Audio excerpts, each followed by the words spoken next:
नागपुर में महाराष्ट्र दिवस के अवसर पर विशेष कार्यक्रम आयोजित किया गया। इस मौके पर चंद्रशेखर बावनकुळे ने राज्य के विकास, किसानों की योजनाओं और भविष्य की परियोजनाओं को लेकर कई अहम घोषणाएं की। नागपुर में महाराष्ट्र दिवस के अवसर पर महानगर पालिका और जिलाधिकारी कार्यालय में भव्य कार्यक्रम आयोजित किया गया।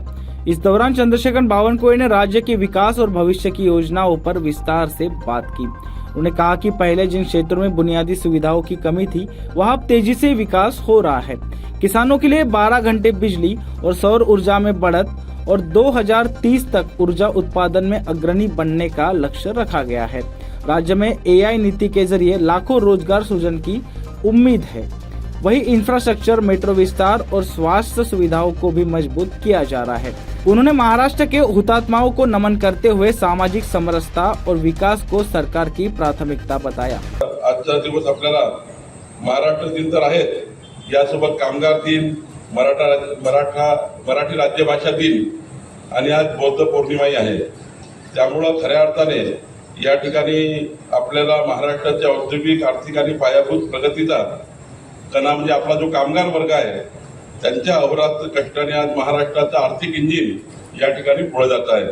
आणि म्हणून या कष्टकरी बांधवाच्या सन्मानाची, सुरक्षेची आणि सामाजिक न्यायाची पूर्ण जबाबदारी आपलं सरकार, देवेंद्र फडणवीसचं सरकार करत आहे। सरकार आपले या ठिकाणी या कामगार जो आपला या देशातला, महाराष्ट्राचा अत्यंत अविभाज्य अंग आहे, त्यांनाही या ठिकाणी मी त्या ठिकाणी त्यांचं खूप खूप अभिनंदन करतो। खरं तर 1 मे 1960 नंतर महाराष्ट्र राज्याच्या स्थापनेला खरं तर मराठी भाषेला अधिकृत दर्जा हा या ठिकाणी राजभाषेचा दर्जा मिळाला आणि म्हणून आज राजभाषा दिन आपण या ठिकाणी साजरा करतोय।